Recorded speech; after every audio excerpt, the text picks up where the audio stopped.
और बड़ी खबर सीएम धामी का नैनीताल दौरा आज और कई कार्यक्रमों में शिरकत करेंगे। विकास कार्यों का लोकार्पण और शिलान्यास किया जाएगा। साथ ही जनसभा को भी सीएम धामी संबोधित करेंगे। तो बड़ी खबर आपको बता रहे हैं, घोड़ाखाल में वार्षिक उत्सव में सीएम पुष्कर सिंह धामी शिरकत करेंगे। विकास कार्यों का लोकार्पण और शिलान्यास, जनसभा को भी सीएम पुष्कर सिंह धामी संबोधित करेंगे।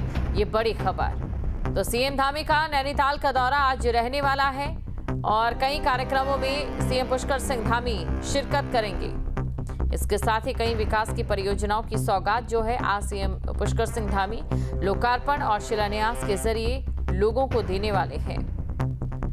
तो ये बड़ी खबर आपको बता रहे हैं और कई कार्यक्रमों में देखिए सीएम पुष्कर सिंह धामी की ओर से शिरकत की जाने वाली है और कुछ ऐसे विकास कार्य भी हैं जिनको लेकर सीएम पुष्कर सिंह धामी की ओर से शिलान्यास किया जाएगा, लोकार्पण किया जाएगा। जनता को बड़ी सौगात भी विकास कार्यों की आज मिलती नजर आएगी। नैनीताल का सीएम पुष्कर सिंह धामी का ये दौरा रहेगा और दौरे को लेकर देखिए तैयारियां जो है वो मुकम्मल की जा चुकी हैं। सुरक्षा व्यवस्था को भी लेकर तमाम जो चीज़ें हैं उन्हें मुकम्मल किया जा चुका है। ये बड़ी खबर आपको हम बता रहे हैं। साथ ही आपको ये भी जानकारी दे दें कि आज जो है जनसभा को भी सीएम पुष्कर सिंह धामी संबोधित करेंगे। और हरिद्वार में पुलिस और ड्रग विभाग का संयुक्त अभियान, अवैध क्लिनिक और मेडिकल स्टोर पर रेड से हड़कंप। 12 से ज्यादा मेडिकल स्टोर को सील किया गया। अनियमितता पाए जाने पर एक्शन लिया गया। तो अनियमितताएं पाए जाने पर यहां पर एक्शन लिया गया है। हरिद्वार में पुलिस और ड्रग विभाग का संयुक्त अभियान, तो अवैध क्लिनिक और मेडिकल स्टोर पर रेड से हड़कंप। हरिद्वार में पुलिस और ड्रग विभाग का संयुक्त अभियान। थाना सिटकुल एसएचओ को लगातार शिकायतें मिल रही थी रावली महदूद और चांद मार्केट से। उनके द्वारा आज ये पूरी टीम जो है गठित की गई और उसके द्वारा मुझे जो है टीम के साथ जो है विजिट करने को जो है आज हमें यहाँ पर आए हुए हैं और पूरा रावली महदूद और हमारे द्वारा चांद मार्केट का आज सघन अभियान के तहत निरीक्षण किया गया। आधे से अधिक मेडिकल स्टोर जो है वो फरार हो गए। हालांकि सारी दुकानों को हमारे द्वारा बंद करा दिया गया है और जब दुकान का वो लोग तरीके से विजिट कराएंगे और उसके बाद ही दुकानों का जो है संचालन कर पाएंगे। और देहरादून में नर्सिंग बेरोजगार संघ का हल्ला बोल। स्वास्थ्य मंत्री धन सिंह रावत के घर का घेराव किया। कांग्रेस नेता हरक सिंह भी समर्थन में आए। प्रदर्शनकारियों के साथ में कांग्रेस नेता ने नारेबाजी की। परीक्षा के जरिए चल रही भर्ती प्रक्रिया को निरस्त करने की मांग। 2500 से ज्यादा पदों पर भर्ती की मांग का उठाया मुद्दा। बाहरी राज्यों से होने वाली भर्ती पर रोक लगाने की भी मांग। ओवरएज अभ्यर्थियों को विशेष छूट देने का मुद्दा उठाया। तो ये बड़ी खबर आपको बता रहे हैं, बाहरी राज्यों से होने वाली भर्तियों पर रोक लगाने की मांग की है। ओवरएज अभ्यर्थियों को विशेष छूट देने का मुद्दा भी यहां पर उठाया। परीक्षा के जरिए चल रही भर्ती प्रक्रिया को निरस्त करने की मांग की है। नर्सिंग बेरोजगार संघ का हल्ला बोल।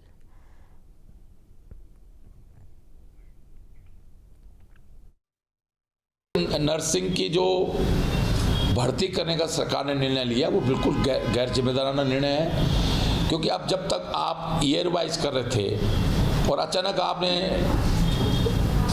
एग्जाम के माध्यम से कराने का निर्णय लिया है तो ये बिल्कुल गलत निर्णय है और ये गोरख धंधा है। उन बच्चों जो 10-10 साल हो गए जिनको हॉस्पिटलों में काम करते हुए अचानक आपने जो है वो उनका भविष्य के साथ खिलवाड़ कर रहे हैं। आप ये ठीक है, आप एग्जाम कराओ, पहले से तय कर दो, 2 साल पहले 3 साल पहले तय कर दो कि भाई आप भविष्य में जो भर्तियाँ होंगी वो एग्जाम के थ्रू होंगी। लेकिन जब अब तक आप ईयर वाइज करते रहे, वर्षवार करते रहे, तो ये भर्तियाँ वर्षवार होनी चाहिए। और हल्द्वानी में मंत्री गणेश जोशी ने सर्किट हाउस में समीक्षा बैठक की और इस दौरान मंत्री के सवाल पर अधिकारी मुंह ताकते नजर आए और कोई संतोषजनक उत्तर नहीं दे पाए, जिस पर कृषि मंत्री ने नाराजगी जाहिर की है। जोशी ने कहा कि केंद्र राज्य सरकार की योजनाएं हर लाभार्थी तक पहुंचे, इसके लिए राज्य सरकार दिन रात काम कर रही है, लेकिन अधिकारियों को ये समझना होगा कि लाभार्थी और जनप्रतिनिधियों तक योजनाओं की जानकारी समय पर पहुंच सके। तो संतोषजनक उत्तर नहीं दे पाए अधिकारी जब मंत्री की ओर से सवाल पूछा गया। मंत्री के सवालों पर अधिकारी यहां पर मौन नजर आए। इस दौरान मंत्री गणेश जोशी ने नाराजगी जताई और साथ ही उनकी ओर से कहा गया कि लाभार्थियों तक तमाम योजनाएं पहुंचे, ये सुनिश्चित किया जाए।